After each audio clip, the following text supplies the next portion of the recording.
Sube.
De mi amor, que petit frère te rende hommage.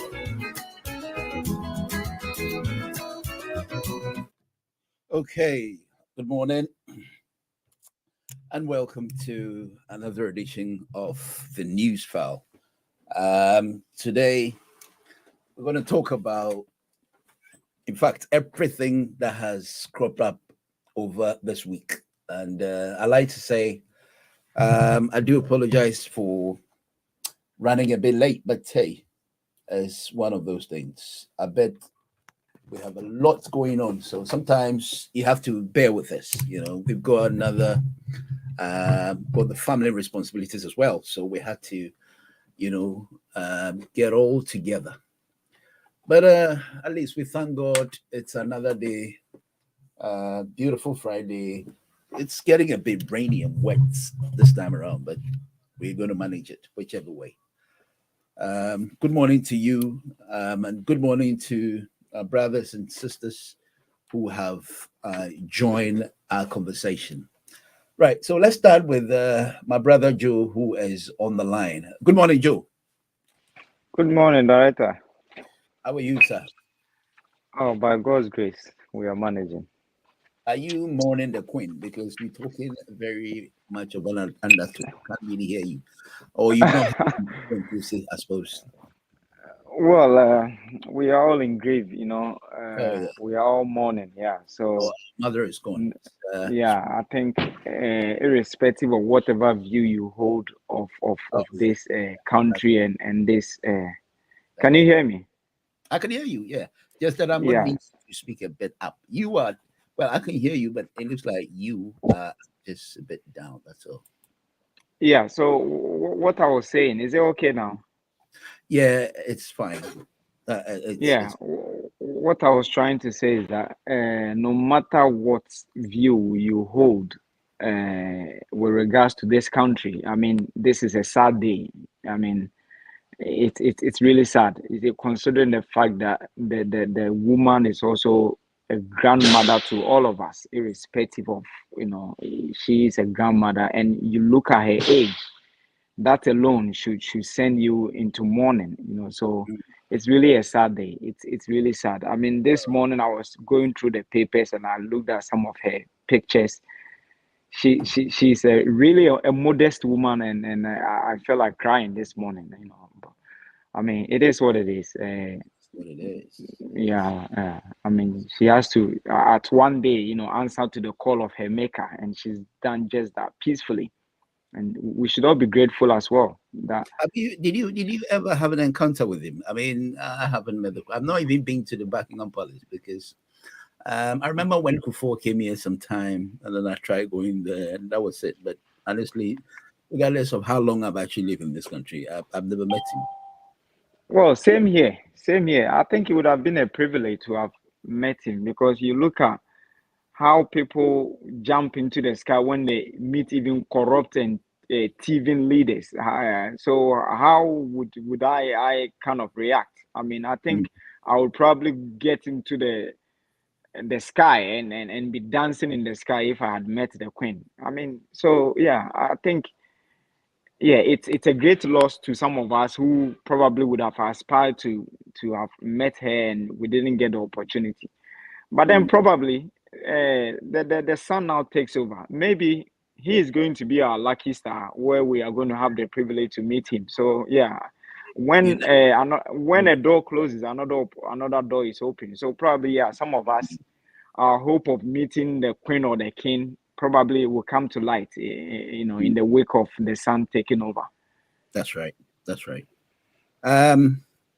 So, what do you, apart from expressing our condolences to him, what could we possibly look forward for, in regarding his son that steps in? Well, I think, to be fair, the son has waited for a long time, and so it is important to acknowledge that he It's about probably might have learned a lot. I read something about he always refused to hear the fact that he was next to the throne, because the moment he realized that and the moment he accepted that meant that he was going to lose his mother. okay. And so we need to be a bit brave at this time, Right. and believe in the fact that he might have learned a lot from the mother, and that modesty with which the queen reigned as the monarch of the Commonwealth and also the United Kingdom. I think he is also going to portray something that probably will be exceptional, because I think waiting 70 something years or 70 years for you to, accede to the throne, I think it would only take a fool who wouldn't have learned anything and wouldn't want to, leave his or her own legacy. So I think the son is ambitious. I mean, I think he is foresighted and he's visionary as well. I wouldn't judge him now. I would want him to, take over the reins, and then we can kind of judge him from there. It's gonna, everyone now knows just the queen, and the fact that we are going to even have a king is something we cannot believe. So it's gonna be hard for him to make his mark. But I mean, let's give him the benefit of the doubt, and let us not put so much pressure on him, because it's been so many years that the woman has been in power, or has been the queen, and it's nobody is gonna just come in tomorrow and then just take that flair, that kind of memory away. When I mean, some radio stations and TV stations are even alluding to the fact that a new queen is taking over instead of a king. So that alone should tell you that it's gonna be hard. It's gonna be hard. So yeah, let's not have so much high Okay, expectations that's of fine. the man. Anyway, it Yeah. was just to look at your views over, trending issues. Let's go to Ghana. You must have seen yesterday when I was talking, Douglas, one of the NPP members, he was saying that the previous government, obviously, when we talk about, it's only two government bodies governing the country. So obviously, we're talking about NDC, all outlined with what's going on with the fire outbreak and what I talked about last night. Well, he claims NDC did worse. It's not an excuse, I don't think so. He sent me a document, but I think that's all we're going to discuss today. Anything you want to start off with? Have you basically looked at the statistics? Have you looked at what he claims was worse in NDC's time? Well, thank you very much for the opportunity, and let me use this time to say a good morning to your listeners, your viewers, and cherished panel members who will be on this platform. First of all, it is important to correct this impression that was created, I think 1 week ago or 2 weeks ago, that the NDC had always boycotted everything, and that when free SHS was being introduced, they boycotted it. When 1D, 1F, or whatever. Look, the truth of the matter is that it is rather the MPP that has boycotted everything right from independence. Look, Akufo-Addo's father, together with his uncle, together with his nieces and nephews and all that, boycotted the struggle for independence. They said they didn't want independence. That is point number one. Number two, this fourth Republican constitution that we are enjoying, the MPP boycotted it. They said for them, they are intellectuals. They will never sit down with farmers. They will they've gone to Harvard, they've gone to Oxford. And so they will never sit down with people who have gone to Legon or who have gone to, Tech or UCC to write constitution with. And so they boycotted it. Now, if we had not attained independence, if we had not had the 1992 constitution, on what mandate was Akufo-Addo going to stand on to proclaim free SHS? So that impression that has been created, I think we need to correct it. And then to come to your issue, you see, we don't need any statistics. For me, I want to tell you, look, it is sometimes, look, we use this English big words and all that to kind of confuse the ordinary person on the street. It is not about statistics. Let us talk about, as you are now this afternoon, you are sitting in a studio. Is that not right? Yeah. Now, without a studio, you cannot be hosting this program. So let us look at the actuals, what you can feel, what you can see, what you can touch. That is what we instead of saying statistics and all that, the statistics is what is there, is there that you can feel it.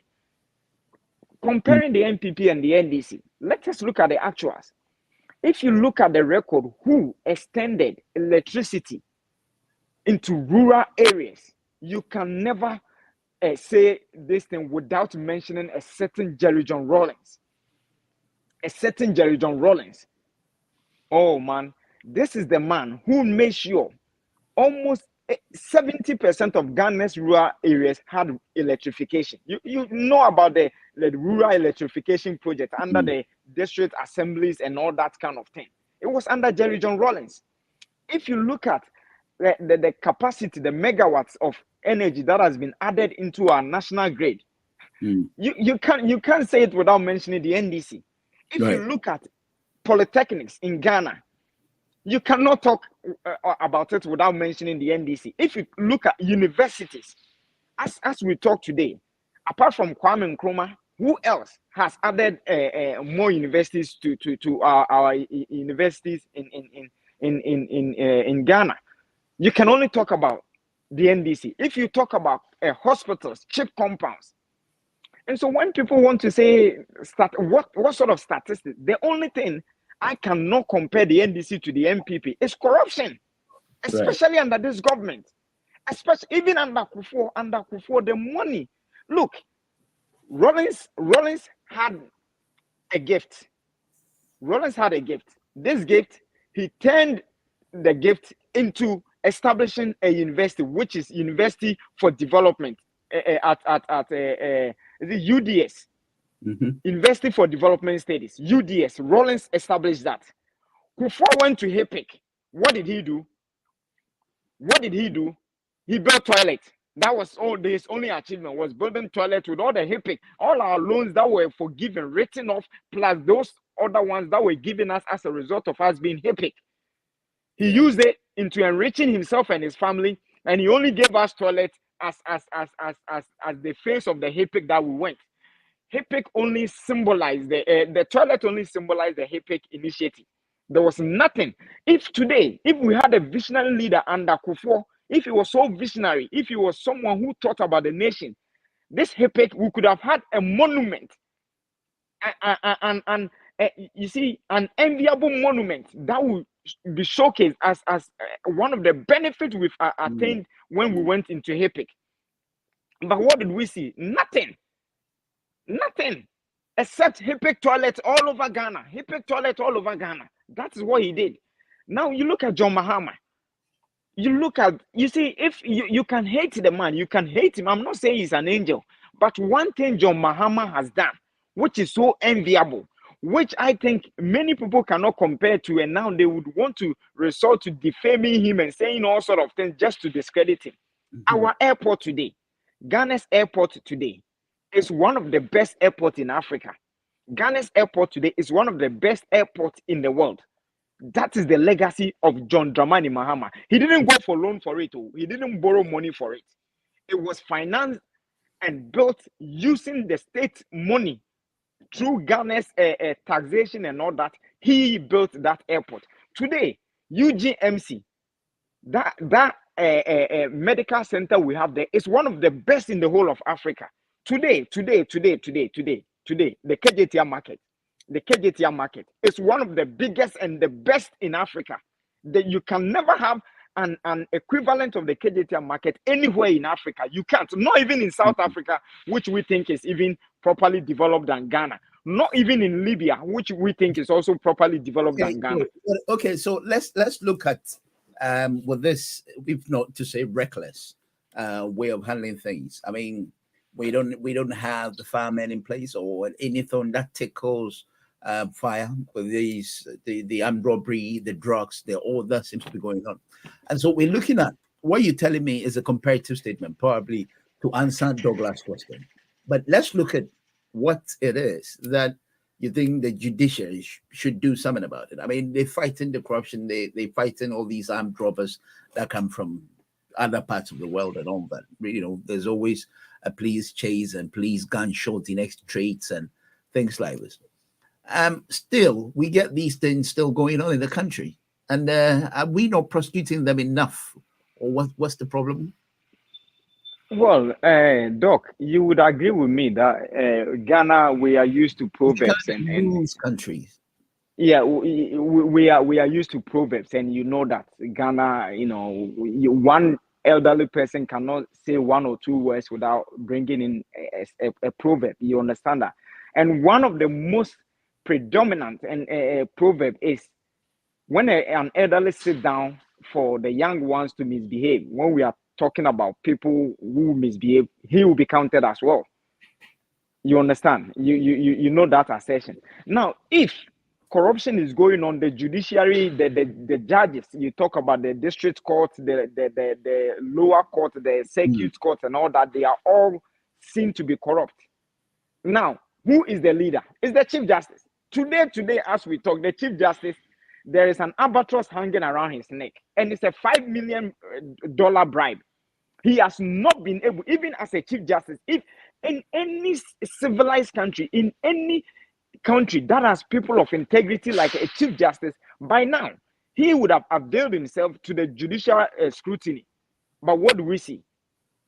So if the kingpin is the head, how then do you want me to say that the district court judge or the district or the circuit court judge is being biased or is being corrupt? The kingpin of all of them is corrupt. So this issue of, and then also the manipulation. Look at how the court system, the judicial system, is being manipulated by this president, just so that when you take his appointees there, they cannot be prosecuted. So how can this thing go on? Now, look, in every situation, there might be a good person there. There might be a good person. But one day, the person will just look at how the thing is going and he will call himself a fool if he also doesn't act. Because look, doctor, just as you are here, you have family members. You need to feed them. And so if you are trying to be the holy one, you are the holy one, and everybody is eating and you are not eating and your family members are hungry, one day you will have to join the bandwagon, and it's what happens every day. So those ones who are even good, when they see that, hey, Chief Justice is taking 5 million, the one below him is taking 1 million, hey, the president himself is also taking 5 million. The vice president is taking 3 million. And they said, what do I do? I also have to engage in it. And that is what is happening. Plus, this government came into power. It promised heaven and earth. It has not delivered even hell. Because what it has delivered is even more than hell. So if we had hell, it would have been better. It has delivered more than hell. So when a government had come in and had delivered nothing, absolutely nothing, and the young ones are ambitious, the young ones have dreams to fulfill. They also want to, fulfill their dreams. And it's gotten to that point that, look, if the president, who has everything available at his disposal, is still corrupt, then I would also use every means possible to get to where I want to get to. After all, I mean, getting there is the most important thing. It's not about how I get there. Getting there is the most important thing. So even if I have to, engage in armed robbery to get to where my dreams are, I will have to do it, because there is no hope. No hope. The country doesn't avail any hope to any younger person. The country doesn't give any sense of hope to the child whose father is a truck pusher, or to the child whose father is a teacher, or to the child who's. That's, in fact, I like the way you outline it. It's gone. Yeah, so this is what stares at us. This is the problem that confronts us as a nation. So when we wake up, and it's the same with this issue of Galamsey, with all due respect, I know some people will disagree with me. If you come from a Galamsey area, I come from a Galamsey area. And when people are making noise that they are destroying water bodies, look, I come from a town with a population of over 5,000, and about 3,000 of them are engaged in Galamsey. Now, assuming there's 3,000 of them, each of them has one child, one wife. How many people are they feeding? And then when we wake up and we say, oh, they are destroying water, but yes, they are destroying water, but what alternative is there for them?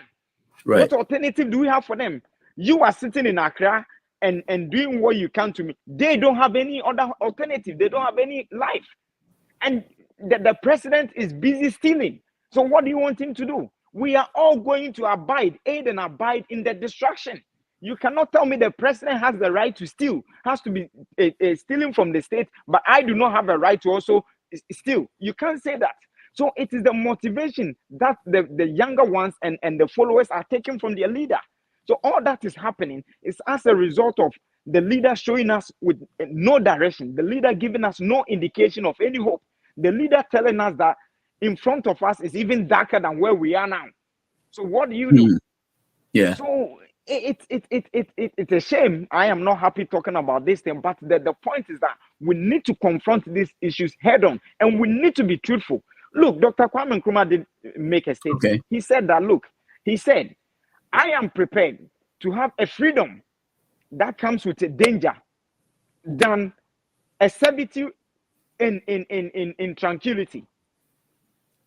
You understand? He is prepared. So he is prepared to have his own freedom. And this is what I'm saying. It is better we say the truth, no matter how hard it is. It is better we say it than put our hands between our lapses and think it's going to be all right tomorrow.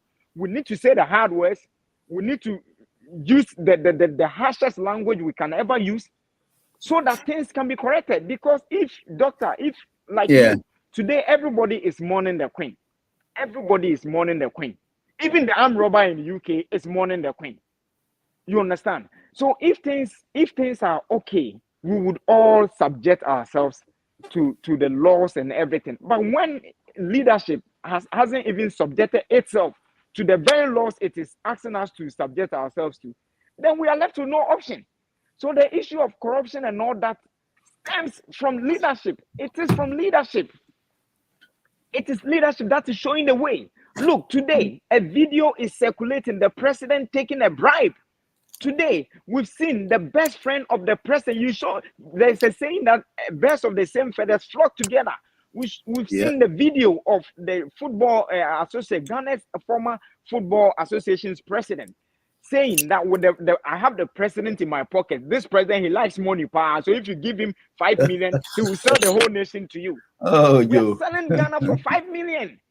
$5 million the president is taking, and you think I cannot go for 5 million, but if I can also get 20 million, he's taking $5 million. If I can also take 20 million Ghana cedis, why wouldn't I go for it? I'll go for it. That's not equivalent to the 5 million, but at least I've also gotten something. So it is what we have to speak about it. And you see, Doc, over the week you've seen me. You have I think I'm going to give you that because I'm trying to join them to the Skype. Otherwise, you can speak. Otherwise, when they come in, then I'm going to give you a few minutes to stop. So it's an opportunity to talk.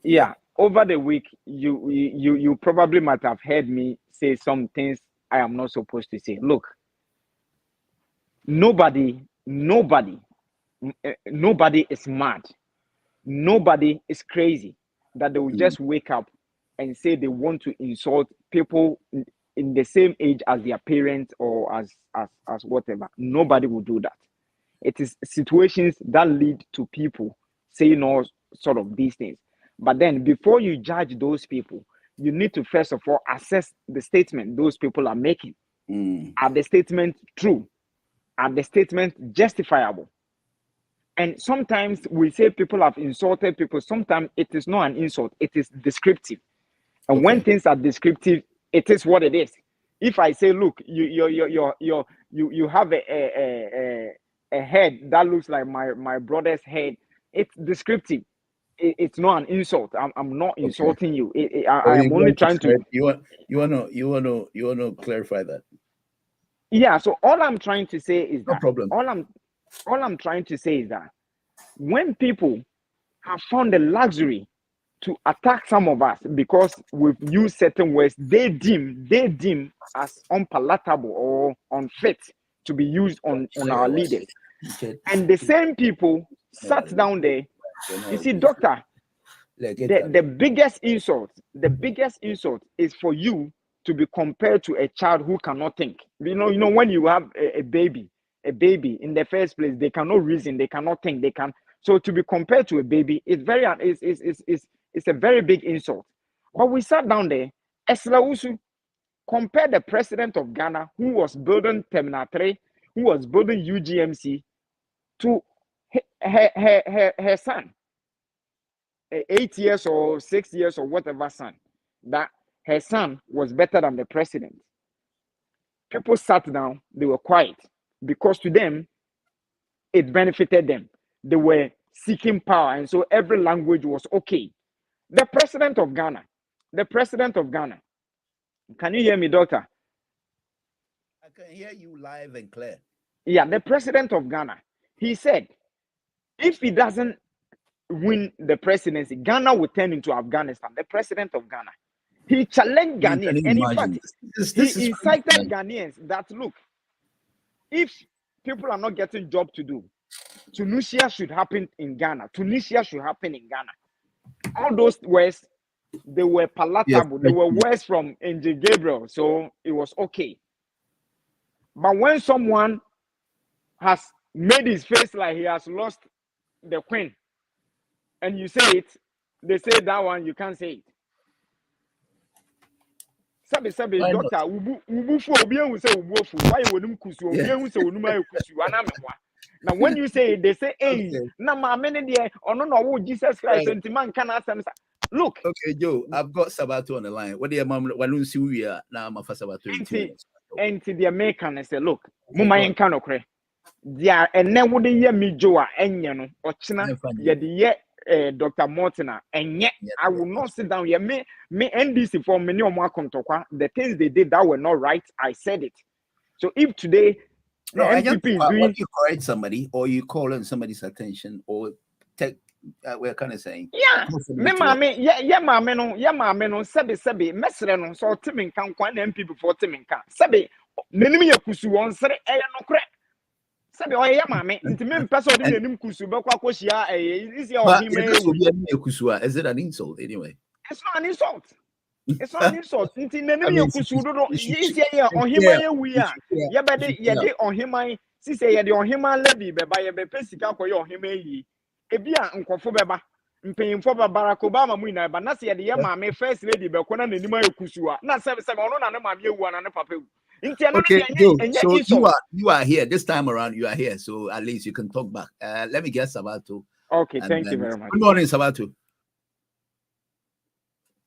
Hello, Sabato. Oh, hello, doctor. Yes. Good afternoon, sir. Yes, sir. Yeah,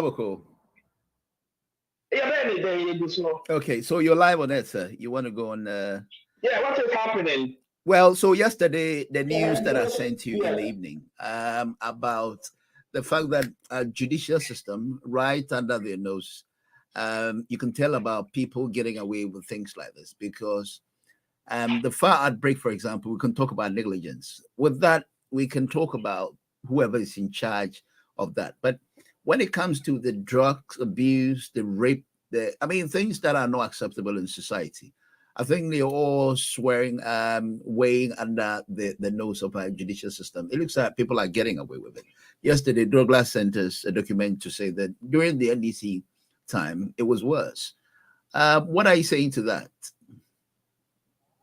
Doctor, can you please repeat what you just said? But before then, let me associate myself with your platform. Okay. And my other colleagues and send our condolences to the royal families about the passing away of the head of the state, the Queen Mother. Yeah, our thoughts with the family, the royals. Yeah. And Ross, okay, I put in some words, armed robbery, drugs, and name them. The indecent assault, the rape cases. These things are skyrocketing. They getting day to day. They're pushing us at our noses. What do you make of the judicial system of this country?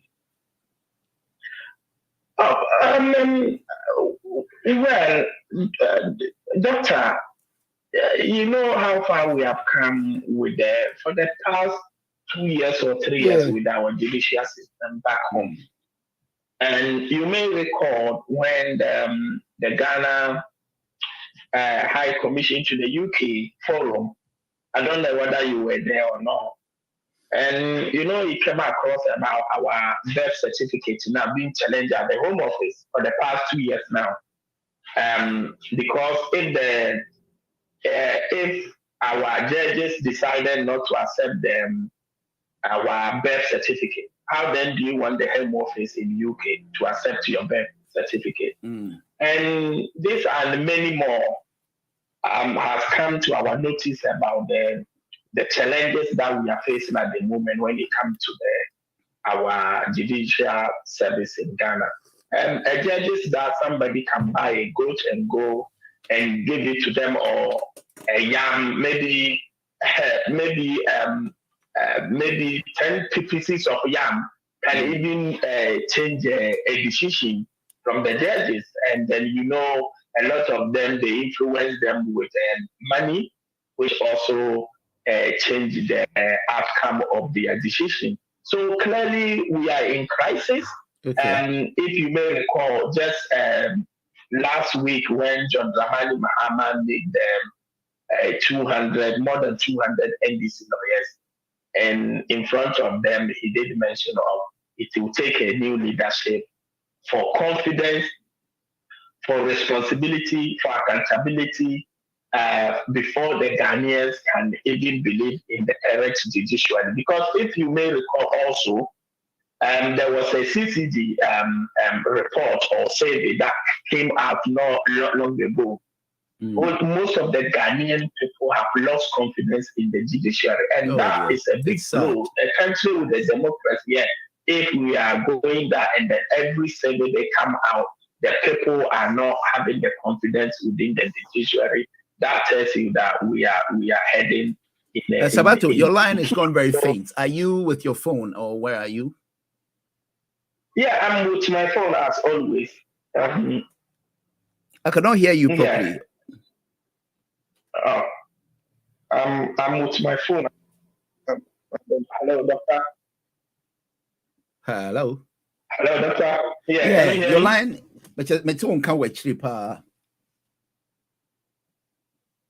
Oh, okay. Oh, should I phone again?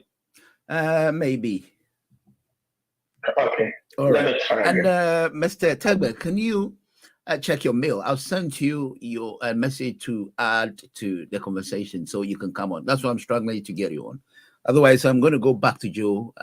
Joe is always got something to say, so that you come back, you both, please. All right, Joe. Yeah, Doc. Yes, ma'am. Go on. I think I'm trying to add both of them.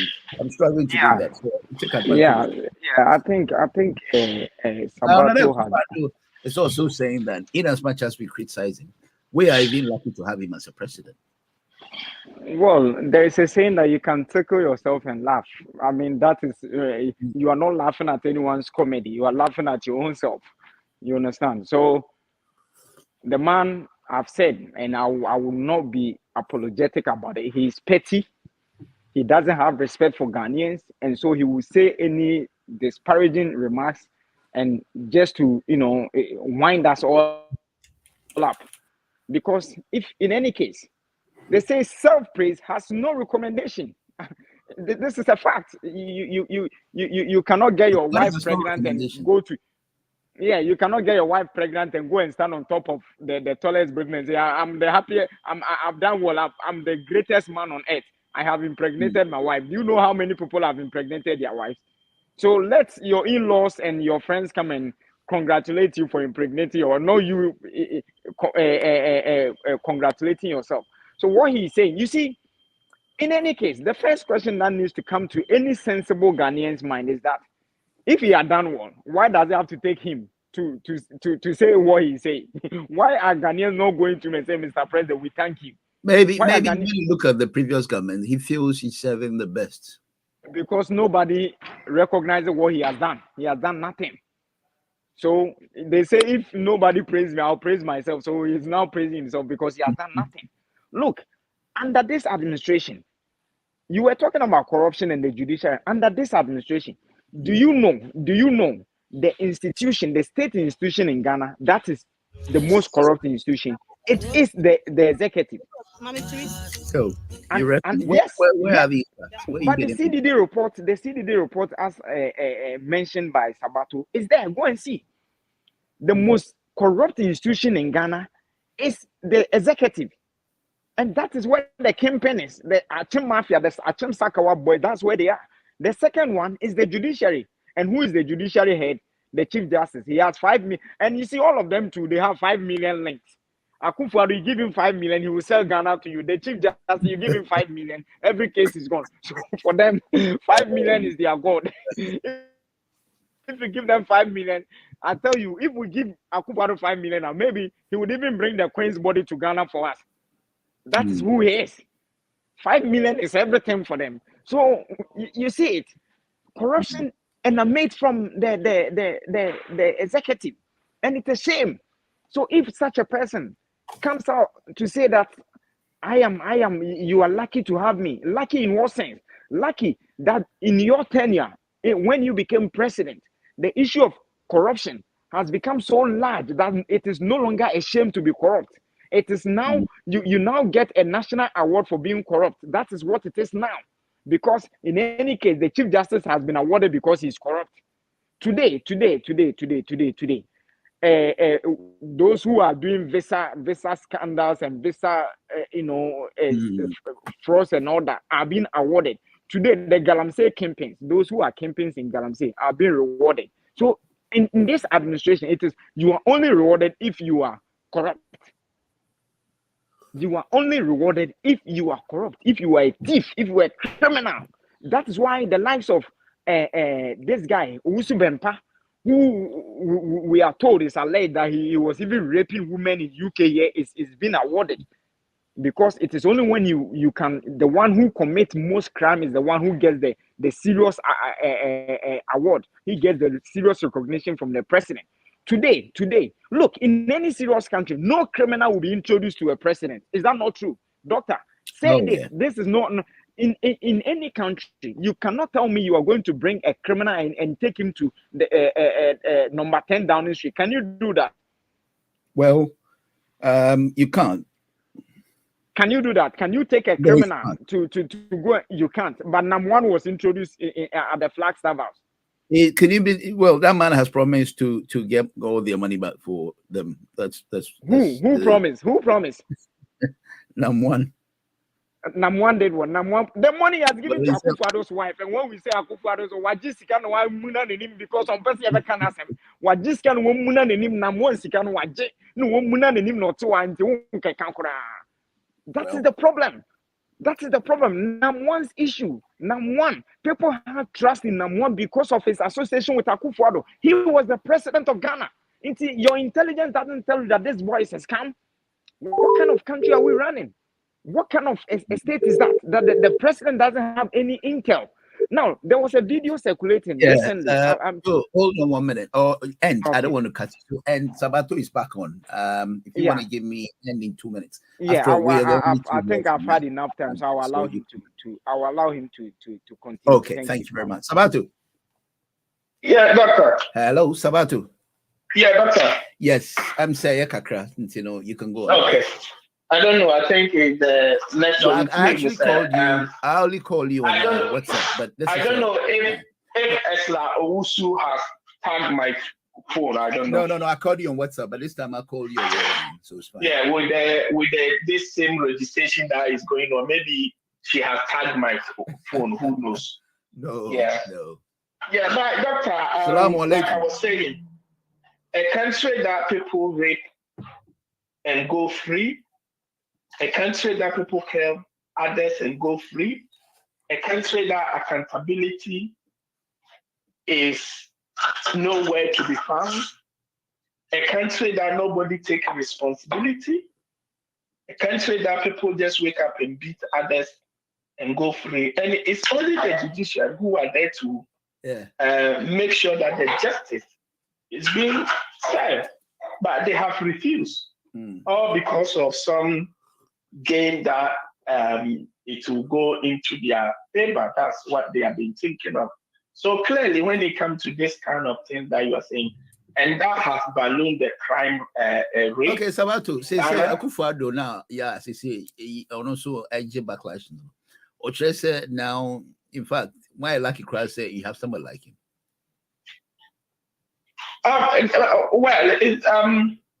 One, Akufo-Addo is not taking any responsibility. Being a leader of our great country, but there is no any pressure on him. So he careless and he goes around saying all these kind of things, which for me is not proper, because let's check the record. Previously, how was the rate of the crime and compared to now? So everything that Akufo-Addo made as a president has ballooned, and yet he goes around and make himself as if he's the supreme because he thinks it's an account, the Ghana belongs to them. That's all it's about, Dr. MORTON. That's all it's about. There is nothing to show as a leader. There is no responsibility, like I said. He doesn't show any kindness. What he does is roaming about and telling Ghanaians, you are lucky to have. Why were we fighting before as a country? How was the rate of the crime, as you did mention? Let's go and check and make those kind of, bring those kind of record. Everything under him is in shambles. Everything under him at the moment is not working. We are in crisis. So for me, if I hear he's going around positioning himself as if Senkaminiwa and Kadian, now only on the see. Now Akufo-Addo, now what was going on then? So these are the things that we need to look. Okay. There were some people who took the responsibility within themselves and say, we'll make sure that the things have been fixed. Not like him that he's blaming everything on COVID, blaming everything on the Ukraine-Russia war. So clearly, the man Nanado has no clue. He doesn't know what he's doing. Clearly, Doctor, remember in this evil say, Senor, no, and so one last man is one method. Someone know when you want to come to her. Someone know when you want to know maybe go sweet than the percentage. Okay. And then I breast on and the dollar a balloon and the year ton you see the West country ever your currency and the move will be asking. And see, how do you come and justify yourself to say when you want to be this service? Clearly, and president, you who say responsibility be any so Ghana for a comment do enough. Board like the Sri Lanka for ye be or more a chatty or more autonomy. And he still goes around and carry himself. No, not yes, or Francie. Now, all call toy, and I was see a cassette. Yeah, you're playing and your papa. All because we say, we bet you behind checks. Now, what's them? Who does this at this time of the crisis? You still continue the life you were living before. If you are just one, about money in terms of financial discipline. And this president is not doing that. And he goes around telling himself, say, oh, the community on and Kenya. That's another unicorn. What was happening? The time that he was not there, what was happening? FPP under the leadership of then were complaining. Why do we need to put tonight when you go to the student for you need that time? So why do we then tonight the fact at the moment? Such as how many school court judges do we have? And do you know how much it takes to maybe serve one Supreme Court judge? You see, that tells us the number of people recruited in parliament.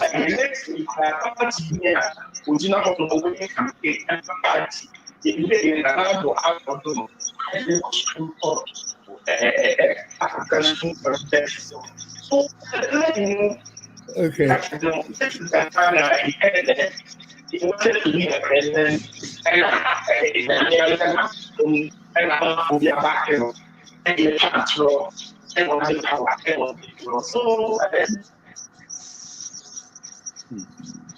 anyway, so Anusi, I've got Mr. Rashe on the program. Good morning, sir.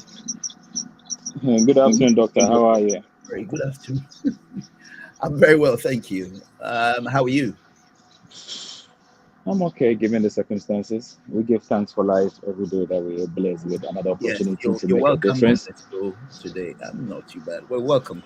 Thank you. So our judicial system is in total sham, I suppose, because all these crime rates, it increases. And then too, Nana Akufo-Addo, in spite of all the backlash, he claims we've been lucky to have him. I know Mutala and all that have dealt with him yesterday, and then I've read a few things about how he feels he's better off than his government is doing very well. Doctor, let me take this opportunity to first greet you again. Greet all your listeners. Good afternoon.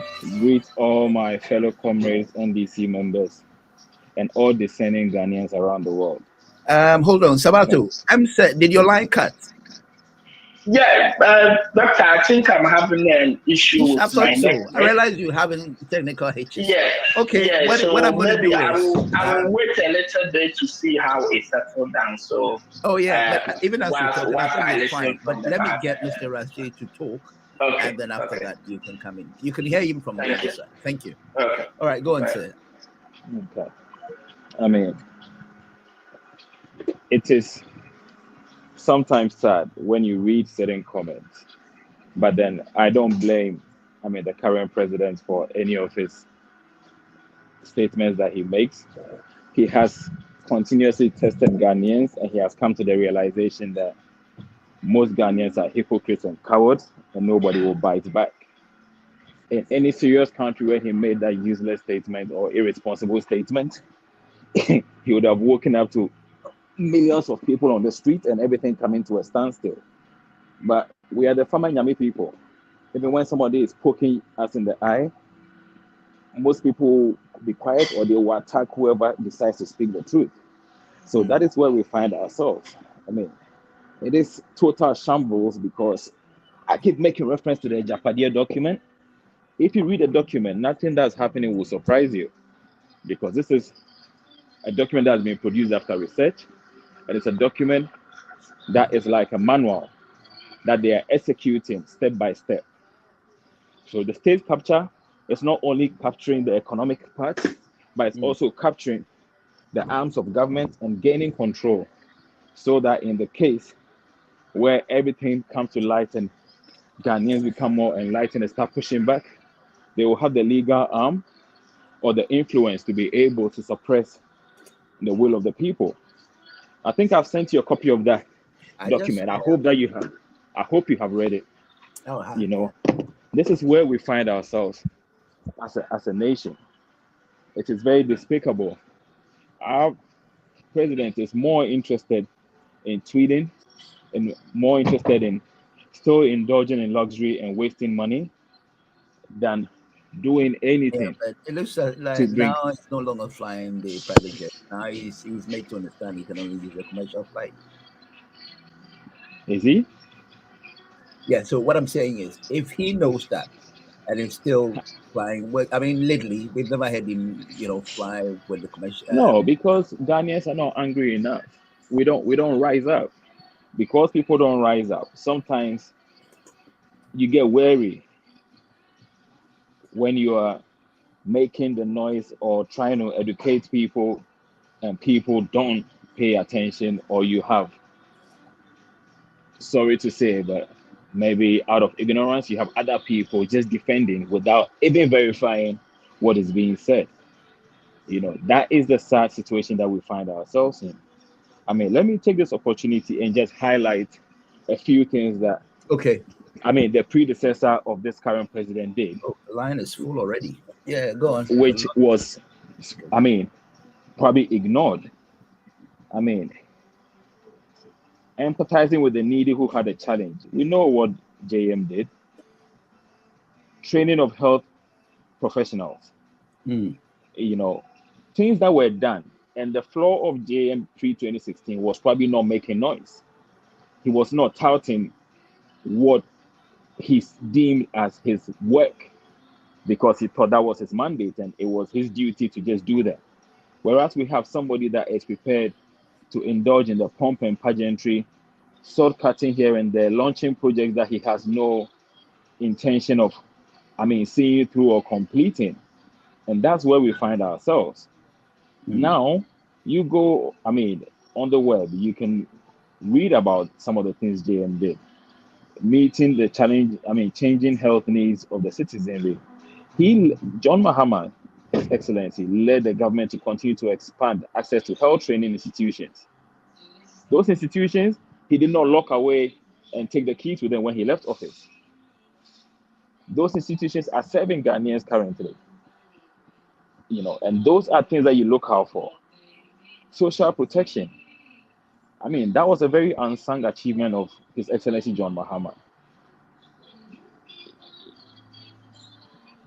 It wasn't touted enough. It was not. There was no trumpet being blown. So it goes. Communicators of the MPP shouting at the rooftop, always asking, "Oh, name social intervention, do this." They only do that to distract. They only do that so that they are not, addressing whatever topic is on play or try to water down Right. anything that makes, the current president look bad. They are more interested in protecting their person than the interest of the nation. Okay. The work JM did was massive on the impact on the poor and vulnerable. He remained committed to implementing policies and cushioning the poor and vulnerable. Consequently, the existing and social intervention schemes were expanded to rope in more beneficiaries under the government. I don't know if you remember the e-bank card, where a welfare card to the elderly was launched. How many times do you hear people saying that? And that even for NDC communicators, sometimes we don't make enough noise because things are just done. The LEAP program, Livelihood Empowerment Against Poverty, if you remember that, it was expanded from 1,654 households to 116,000 households. This When you talk represented about what? we don't make noise enough, it reminds me of a video I watched this morning. When you finish, I'll play it in about 2 minutes for you to listen to. I think I shared it on the platform. It's about ODKs who talked about the fact that we're not making demonstration enough. And it's true. Yeah, ODK, but we if can you have discuss to him at another time, but it's when you do it and the man keep repeating it himself. like, if I give you an example of a road, I don't know if you know about this road, Kufoso Saula Road, in the north. Not really. From the eastern region. Okay, I'll find a clip of it and send to you. Okay. The quality of the road, But here we are. We have a massive drive for the year of roads. Then the second year of roads, and we can't find the roads. Whereas somebody else was constructing roads and no noise was being Right. made. That is what we're, and then we get told by the person in charge that if you don't see the roads, it means that you are not paying attention. You should double up and speed up and catch up. I mean, who speaks with such impunity? A public servant that's being paid by taxpayers, but only because you are a relative of the president, you can, I mean, say any nonsense that comes into your mind at any time, and nobody will hold you to book, because at the end of the day, you will gather back at the family table and laugh about it. Let's talk of legislation. Legislation to protect the poor and vulnerable. Who has driven that, or who, solidified all of that? Laws and regulations to protect the general safety and well-being of citizens was something that under John Dramani Mahama, regards to vulnerable people, was done. And this is where all that leap and everything came in play. Okay. The rights of spouses bill, interstate succession laws, domestic violence, all these were revamped and solidified. We have all these doves too. I mean, if you have a copy of our green book, Doctor, I would say that one day take some time and delve into it. Bridging the housing deficit. The work that His Excellency John Mahama tried to put in. The twin urbanization challenge of population housing becoming frustrating, where the deficit was excess of 1.2 million. According to the Ministry of Water Resources, Works and Housing, they needed 85,000 housing units annually to happen. The project undertaken under John Mahama was a Saglame housing in the Ningo Pampam district to construct 5,000 housing units. The first 1,500 units were ready, and to date, not occupied. Because today we're going all the way till 2 o'clock. Just be mindful of that. Because the moving arrow was running late. Go on. Original project was made for 200 million under a PPP with Messrs. Seti Limited, 96 acres of land at Bone. Under the Keta Sea Defense Resettlement Housing, 618 out of 836 housing units were completed at Ajido, in Keji, and Vujra. I give this so that if anybody wants to pull it up or have a rebuttal, there's a reference point. Adenta Regeneration Project, Dr. SHC Gardens. I don't know if you remember that. 72 housing units for middle-income households were done. Asokore Mampong, Koforibia, Tamale, and Wa housing projects were almost completed, and also the Tema Community 1 Site 3 housing projects, which involved the construction of 8 blocks of 8-story flats. These are there. Okay. None of these have evaporated anywhere. Your other man. The Saglame housing saga, and when Atachia ran away from that 7 million payment, this government, instead of prosecuting Atachia, quietly tried to sideline him. But where's the $7 million? The payment was done. He came on air and said, "Oh, it was a subordinate that done it," and nothing is being heard of that again. Only, repositioning. This is the problem we are faced with. We have an irresponsible leader who is not interested in anything apart from self-glorification, comparing himself to the likes of Nkrumah, comparing himself to all his predecessors, and trying so hard to create the impression that he's superior to them without actually doing the work for the records to speak for him. This is where we are as Ghanaians. If Ghanaians will take their time and go through the records sector by sector. Currently, we are on our knees at the IMF trying to get 3 billion. But our Auditor General reports for the past 4 years are talking almost 50 billion cedis, which is more than what we are asking for. And this Auditor General is not surcharging anybody. So we ask ourselves, what is our real problem? Is it that we just enjoy blaming, external factors like all the government appointees are trying to propagate? It's COVID. But in the COVID year, we got about 30 billion that we're refusing to account for as a government. Okay. So how did we lose? COVID impact in nations that COVID impacted. Ghana is not one of the first 50 countries. If you talk of the grand scheme of things and percentage of people that died, now every life is expensive. Not that anybody wants a lot of people to die, but when you talk of the impact, all the number of people that died in the year and a half that COVID was raging, that was not even up to a daily target in the UK. Daily. So we were blessed. And it was not by any stringent measures put in. Government delayed, government waited, ignored established labs, till the friend of the president had to come with without any experience to come and set up a lab at the airport to exploit people and start charging $150 till there was pushback. Everything that has been done under this pandemic was just to exploit people. Ghanaians are simply not angry enough. And Ghanaians do not read. They are not reading. They are not verifying what they read. So you will find people, even the educated, that will be jumping and shouting from the rooftops and trying to spread stories that have no base or should not have a place in that audience. I pray and beseech all NDC members that they take their time, get familiar with the Constitution, the Green Book, that we are able to tout and educate people around us, because we only have one Ghana to rescue, and sitting by quietly to watch this irresponsible man drive the country to the ground, it is just a sad fact. Right.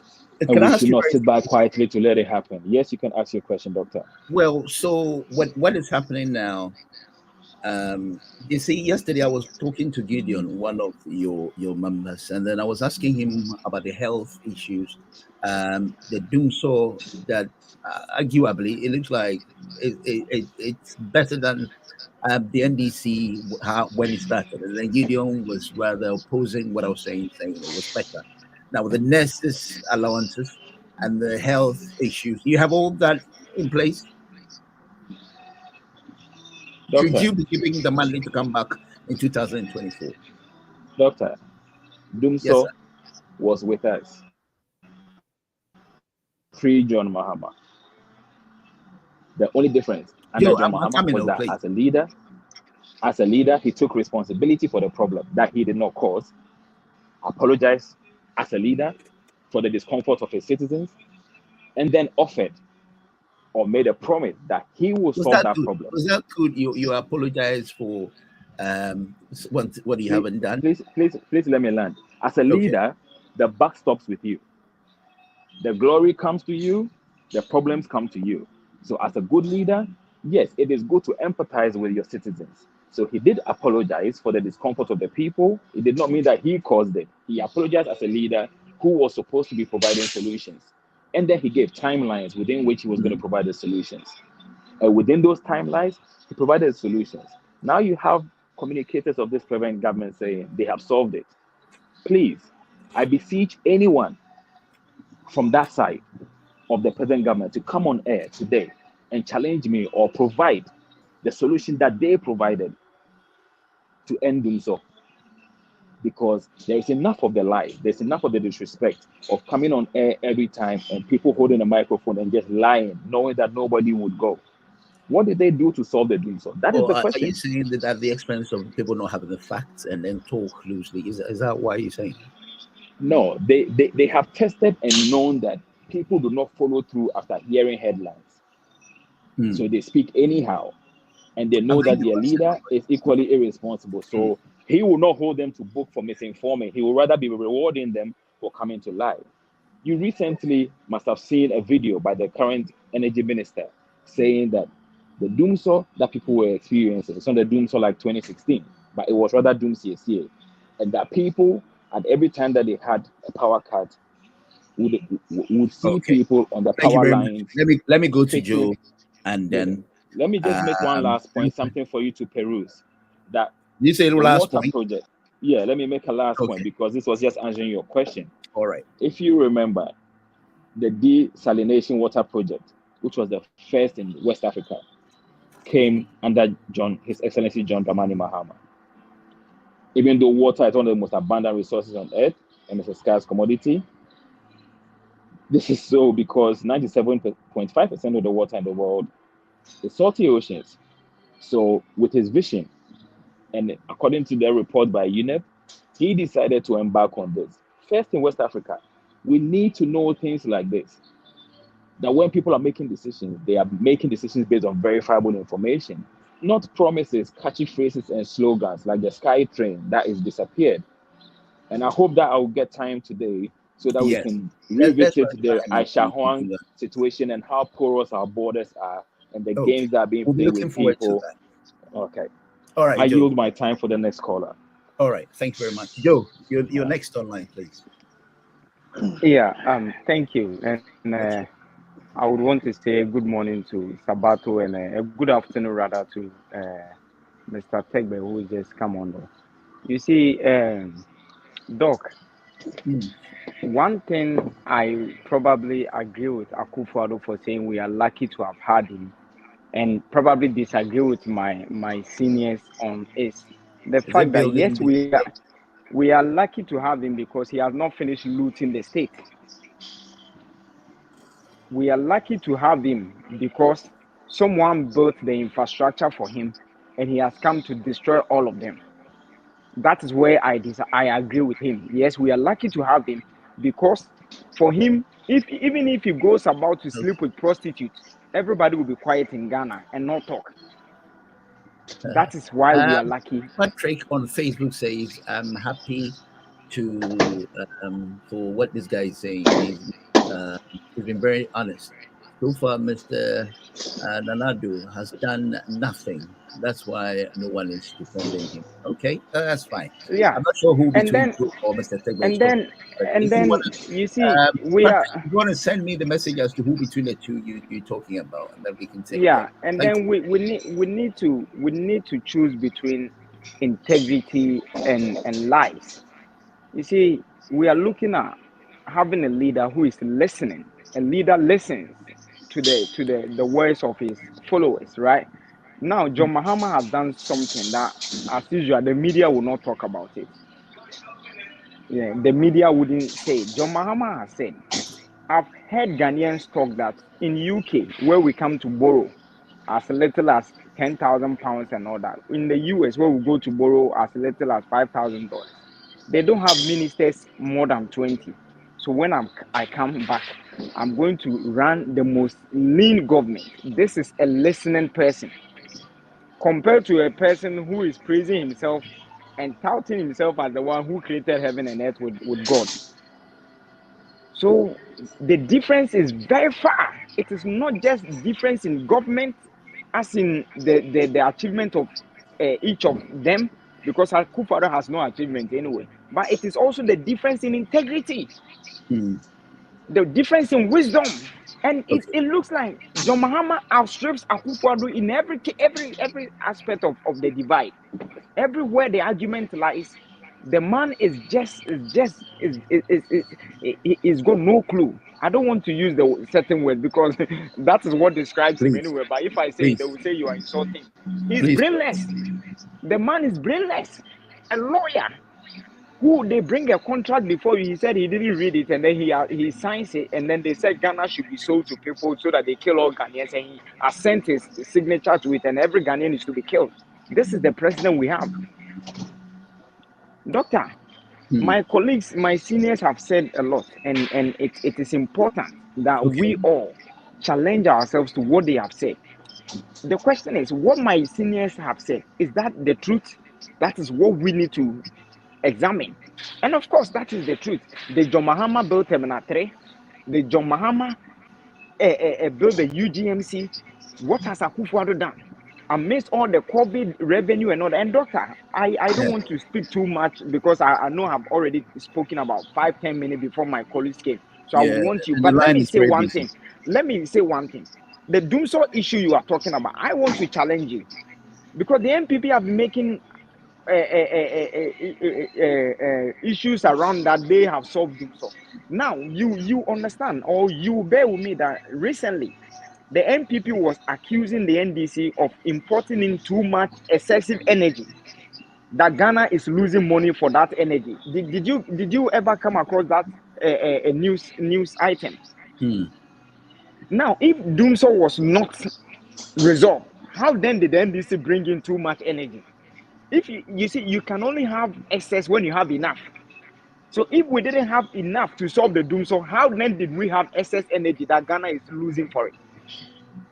So this lies that it's not washing, and so they want to find every means for me in ending so that my colleagues can come in unless another round that I will come in.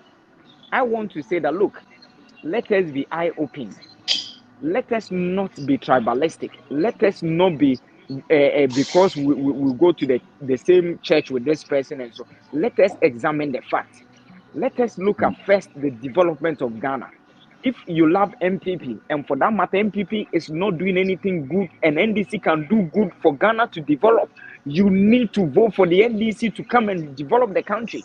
At the end of the day, are you no longer employing people to vote for CPP? No. Oh, CPP, if you give them 100 years, they can never form government. Okay, And so I am not a coward. you're not, Look. Though you are not saying that CPP is because for now you don't see the fact that they can come to power, and so you're soliciting people to be confident in the NDC, or if you're, the way you're looking at things, you don't think they can. What do you mean they can't come to power? Well, you see, let me be honest. Yeah, and truth, me, I always want to be honest. I don't Truth hear is anything truth. about the party anymore.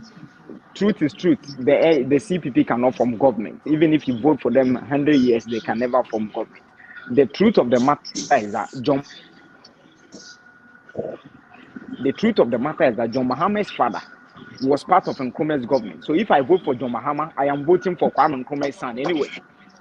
You understand? And if you look at the history of our country, you can only take Kwame Nkrumah, and the next person you can mention in terms of infrastructure is John Mahama. So why do I have to waste my time voting for another person who has no record?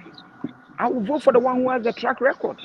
And John Mahama stands tall among his peers. And in fact, he has no peer now. Now he has no peer.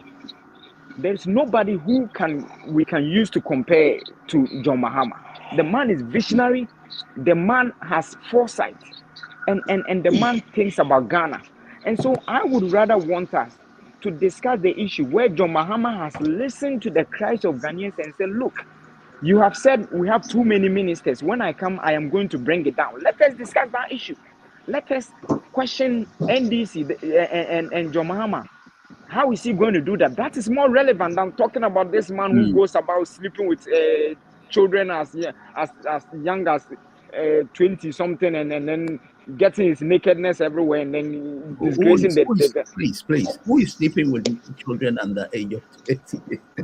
Oh, Sewa Bruni is not Akufo-Addo's daughter. Well, Sewa Bruni is not Akufo-Addo's daughter. Sewa Bruni less than 20. Anyway, he slept with him. His nakedness is on the street. That is the most important. Say, but, thank you very much. All right, thanks. I concede to Mr. Can I join you on there? Yes, I am. Okay, before I go on, let me announce the passing of Sir Gabo Mr. Santi's brother, who has passed on. He's actually having his funeral today, and he's pleading with everyone, if you want to come down and then support his brother's funeral. Okay, so the man is popularly known as the man who actually wrote the Economic Without Tears. And he said, my brother, one of the most popular subjects in Ghana, Yao Owusu Asante, my brother make economic easy to be studied and understood. It's not a long poem. It's just a summary about as the likes of Pele, Ronaldo, Messi made football delight to watch, just like Owusu. Yao Owusu Asante made economics fascinating subject to read. I invite dear or anyone who likes or reading economics will be given. I owe all my writings to my brother. He inspired me to write the novel Hunting for Freedom, The Magic of Sakura Wano, say Gabo. It's got the dates coming up, which is tomorrow, September 10th, between 6 p.m. to 11 p.m. at Mitcham Methodist Church, at the Cricket Green, CR4 4LB. Dress code is black. Unfortunately, I should have been around to MC this funeral, but bear with me. So I don't think. I think I've got other events, and so I wish you all the best tomorrow in this event. Okay, go on, sir. Mr. Sergey. Yes, sir. Yes, go on, please. You were talking about where did I leave you? I wanted us to have a look at Aisha Hunt and the alleged re-entry into the country.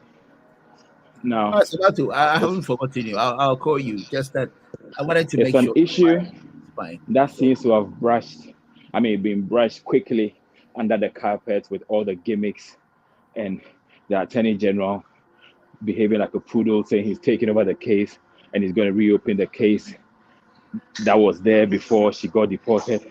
Those are not legal things to do.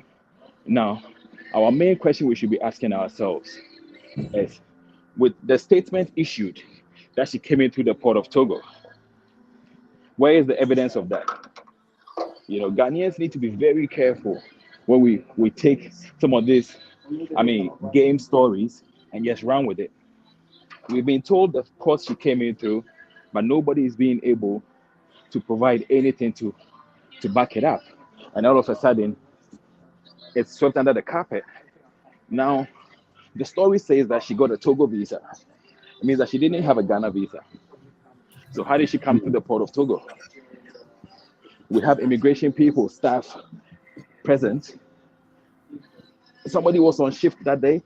Somebody was in charge of the shift for that week that she allegedly came into the country. So what is happening with that? Somebody needs to be answering questions for some of these things. Now NIA says that she was issued a card, this was done. How does somebody, a foreign national, who has not got a visa to our country, go to an office and get an ID card processed for them? What is the requirement, or what is checked before all this is done? All this marks of Oga at the top's involvement, because without a phone call, you have citizens of the country who have applied for this Ghana card and have been waiting a year and they haven't got their card. But a deportee whose bio has been taken and deported from the country is able to come into the country allegedly through a port without a visa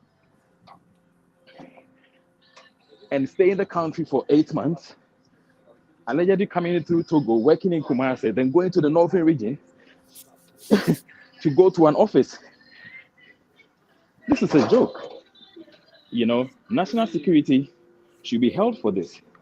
Immigration boss should be held for this. It's irrelevant what the Attorney General comes to say. We need to wake up. We need to know what kind of problem we have. If deportees are spending 8 undetected months in our country indulging in business, when whatever shop she was trading in, how was the permit got? What inspection was done? So these are the things we need to be asking ourselves. And you got to know that in our country, if you're a nobody, you cannot bypass the laws and just get things done for you. So who currently has the clout to be able to make immigration do what is not in the books? Who has the clout to make national security do what they're not supposed to do? And you have an ignorant person making a statement that, oh, she's been arrested, so that is it. Because she's been arrested 8 months later. How do you know she's the only one? How many other deportees do we have walking our shores? How many criminals do we have walking in our midst undetected, mixing with our kids, mixing with our vulnerable people in the country? This, the national security boss, I think, should be sacked for. The immigration boss should also be sacked for. It's not an issue to be taken lightly. That's why I do say that sometimes we are too docile and people do not know their rights because of partisanship and ignorance, that people worship people that are meant to be held accountable. You will find somebody that will come on this radio and go, oh, they've been arrested, what does it matter? How now do you verify what she's been doing since February? Yes. How much money has she made since February? That's right. How much of that money has gone through Ghana? How much of that money has gone out of the country in the same mysterious manner that she allegedly came back in the country?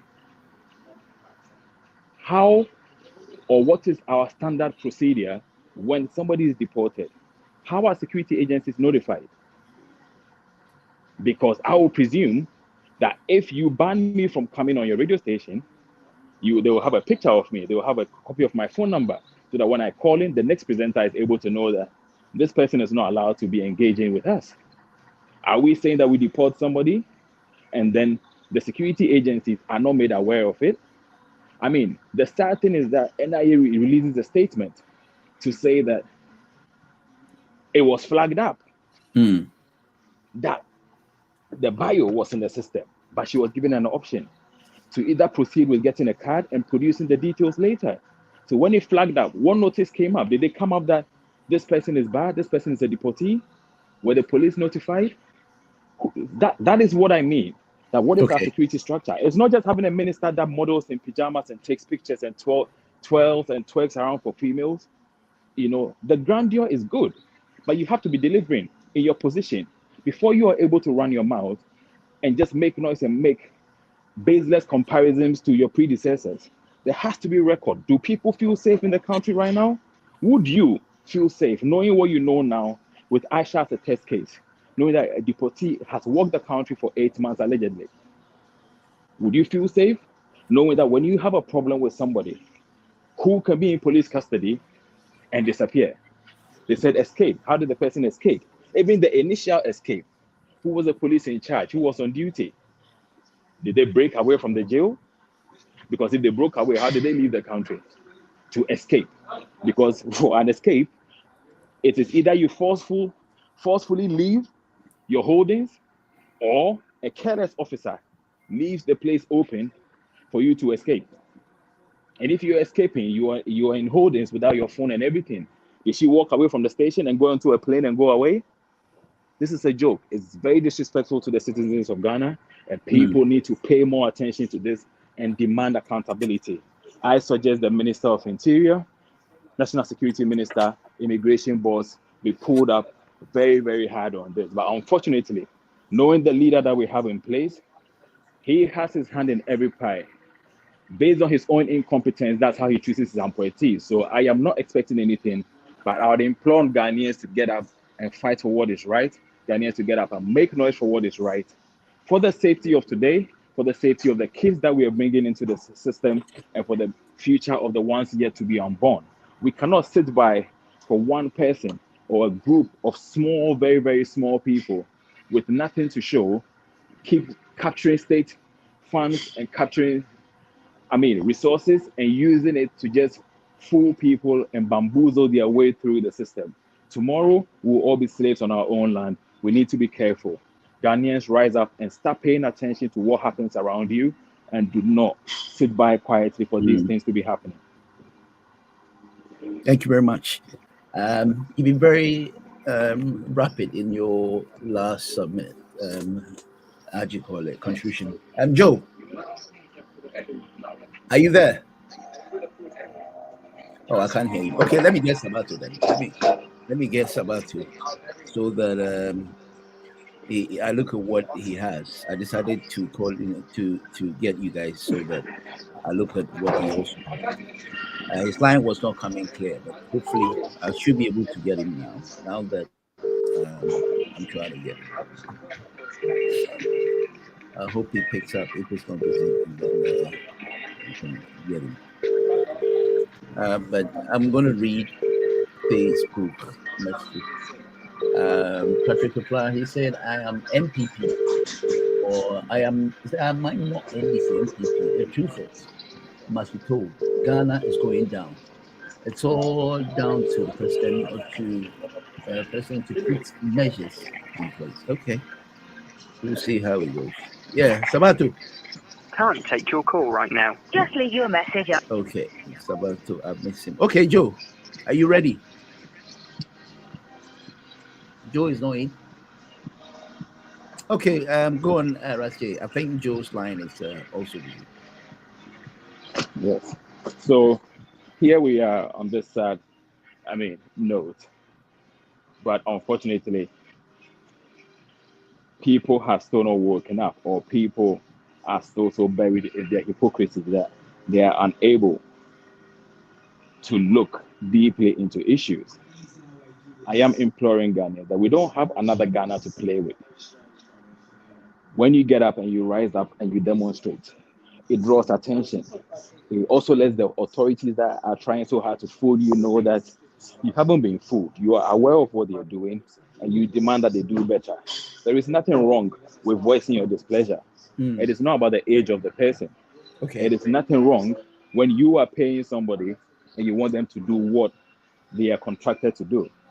There is an oath sworn when you come into office, which makes you obligated to perform certain tasks.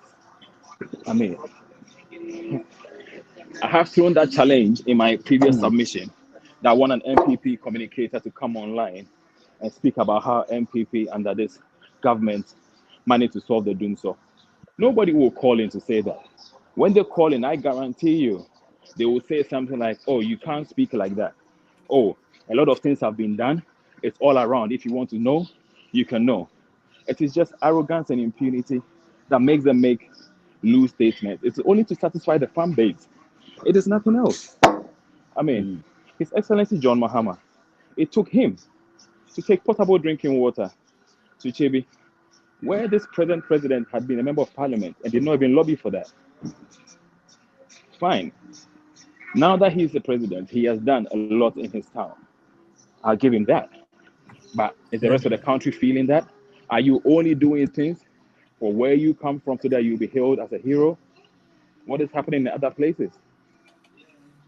What happened to the victims of Apiache? You know, after all the pump and grandeur and the big statements that were made, we were told later the money was not enough. The trail is fizzled cold. We were in this country where the president brought 337 people to a climate change conference. God being so good, or nature being what it is, a week later, the Qatar disaster struck. Till today, Doctor, correct me if I'm wrong. I am yet to hear the president speak about it. Have you heard any statement from him regarding the Qatar disaster? Not really, no. So who were the people whose taxes were used to fund the 337 people that came for the conference that he was caught on camera sleeping at?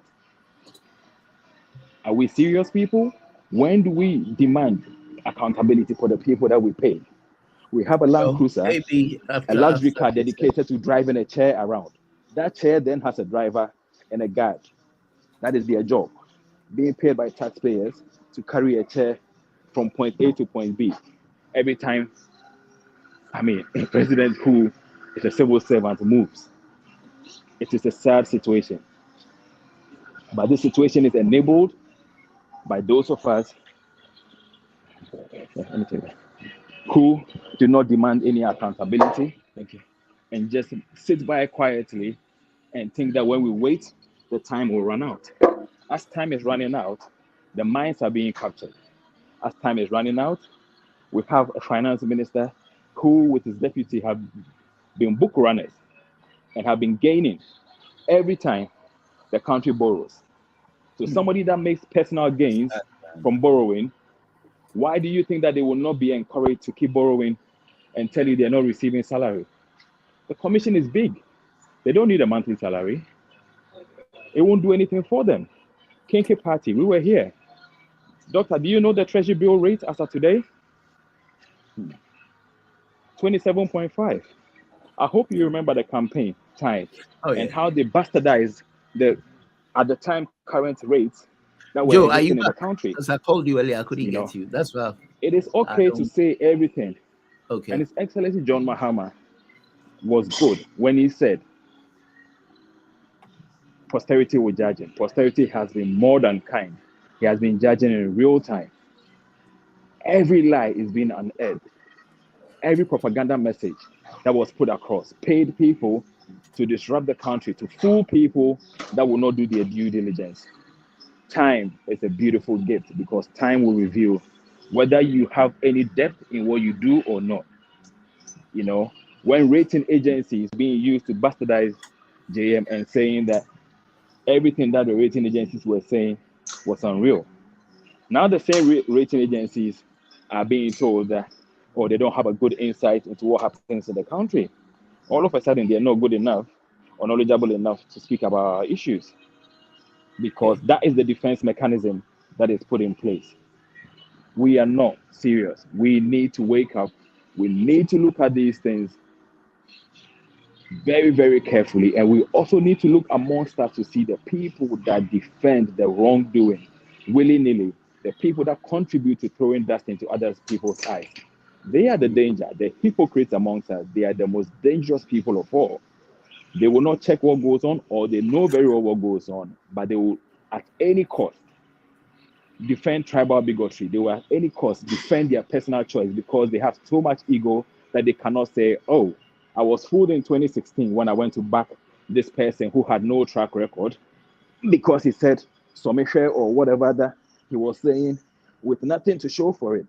I mean, I'm saying to people now that a man that can tell God, I'm going to do something for you, and lie about it, I have no chance or have no reason to have any expectation. The cathedral was a personal promise to God. That promise has been abandoned. The promise that was a private promise, and there were statements issued that no government funds will be involved. 200 million of our money has gone down, but there is nothing on the land. No. The judges that were relocated at the cost of the taxpayer. So now the exercise has been one in futility, and one that somebody should be answering questions for. You know, at some point, appeals were being made on the phone for people to donate. But we have people on record saying repeatedly that no state funds will be committed to that project. But then we flew. Who paid for the trip to Israel to import the stone? You know, God bless His Excellency Jerry John Rawlings for his probity and accountability drive. Yeah. This is where we miss people like that, you know, and no one should mistake and compare military rule to civilian rule, because the military have a certain way of doing things and the civilians have a certain way of doing things. But you can never fault the one that demands accountability. Right. You can never fault somebody who decides to hold people accountable because it's for a collective good. It is not an issue of whether you like me or not. You can like me, but if I'm robbing the source of water from your mom and for your kids, you need to be able to say, hey, my friend, what you are doing is causing me a problem. The fact that we are friends and I am going to make sure that you attend the funeral tomorrow, you should be concerned. Ghanaians do not understand that the very thing that they are backing is what is causing their hardships. The very thing that they are turning a blind eye to is what is bringing their own problems, the sleepless nights. Where is this coming from?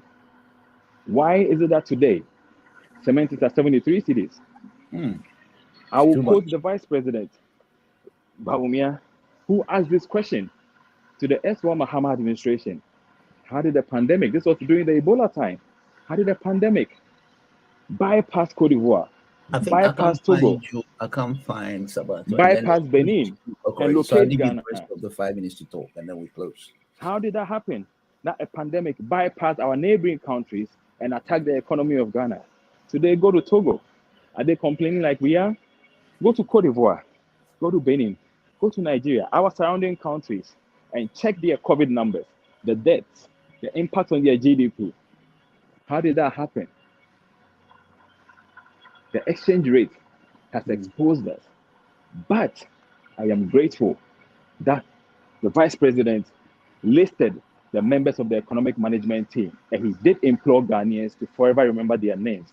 Their names will forever be remembered as the most useless and irresponsible economic management team to ever grace the shores of the country.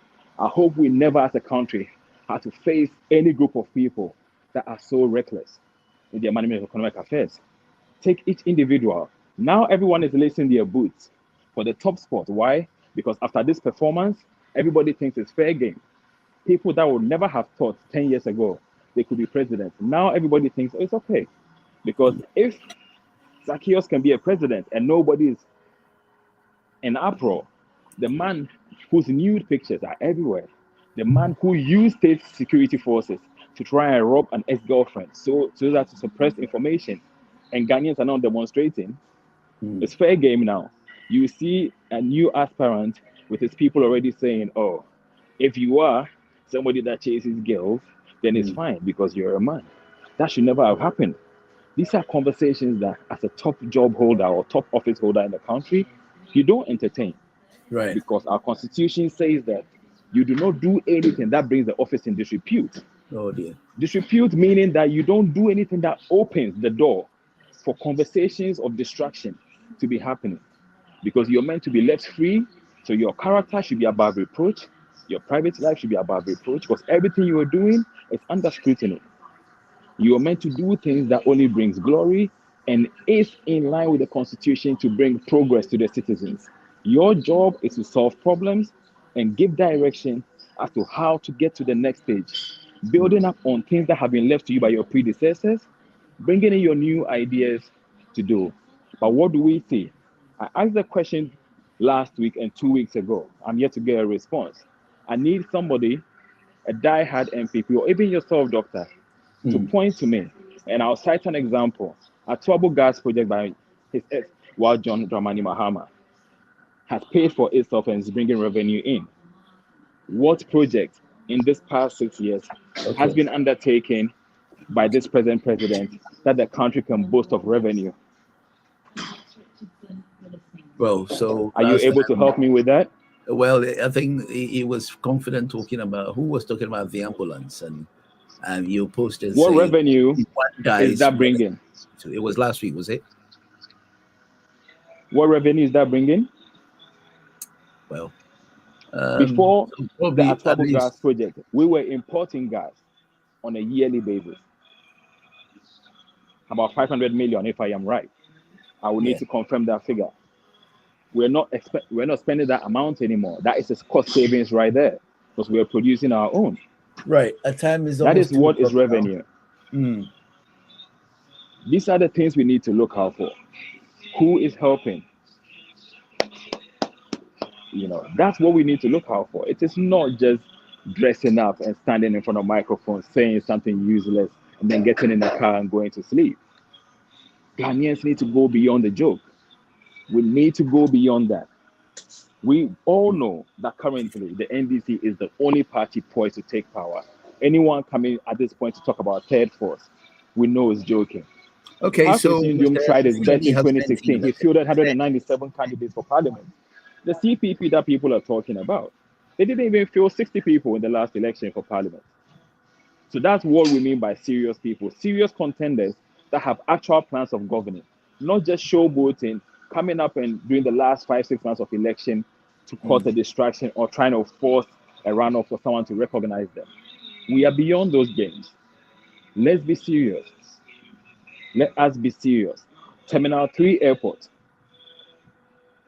For the first time in history, we have a standard airport for the universe, and under this administration, they owe electricity bills to a point where they had to be disconnected twice. I mean, you can't even manage what was left to you, but you talk about being superior to your predecessors. The traffic that comes to that Terminal 3 Airport, you know, look at the port, Tema Port. Things have been done to expand and open this country up for further business, and this government has been privy to the most revenue, apart from the loans, unprecedented loans that is taken, the most revenue, and yet nothing has been done. And then to have had the final word. So you can wrap up as usual if you want us to vote for 2014 NDC, and then we call 2024. 2020. Ghanaians, this is not for me. This is for you and I as a collective. NDC is the only party poised to take power. Look at the records. Do not be fooled by any pictures. Do not be fooled. When you take any sector that you are told to have a look at, compare their records. Are you there? Hello? Oh, I think our time is up anyway. Doc. Yes, Joe. I called you earlier. I didn't get you. Now we're almost 2 o'clock. All right, you finish it. Let's go. Yeah, thank you for the opportunity once again. I think your time is fast running, so I wouldn't speak much. All I want to say is that we've been given an opportunity, and the opportunity is to rescue Ghana come 2024. It is not out of anything that we are all saying John Mahama has to come. The man has a track record. The man is sensitive to the plight of Ghanaians. He is the one that all hopes are appealed to now. It is your vote that will get this Sakawa corrupt leaders out of office. We need to get them office, and not just get them out of office. We need to get them office and let them pay for every corrupt actions they have taken. We have seen Men's Gold. We have seen Dr. Papa Kwesindum's bank, where out of hatred, they've collapsed Dr. Papa Kwesindum's bank. This is not people who mean good for Ghana. Okay. Please, let us all come together. With the issue of third force, yes, it can wait. It can wait when we rescue Ghana. Because look, there is a saying that if the one chasing you, the criminal or the one who wants to kill you is chasing you, and he or she is not tired of chasing you, you don't stop running because your life is at risk. If we have not been able to get rid of the one killing us, how then do we have the luxury of looking for a third force? We can't have the luxury now. This is not the time. We can have a third force when we feel Ghana is in safe hands. Look at the corruption level. You have indicated that this morning. You have said the corruption is kind of swallowing every sector, is swallowing every citizen. Today, and in summing up, in ending, today, a 1-year-old child, the very first day he or she was born into this earth, she being a Ghanaian. That is what faces us. Thank you very much, Doctor. Thank you. Opportunity. All right. See you all hopefully next week Friday again. I'll see you at the other side on Monday. Thank you very much.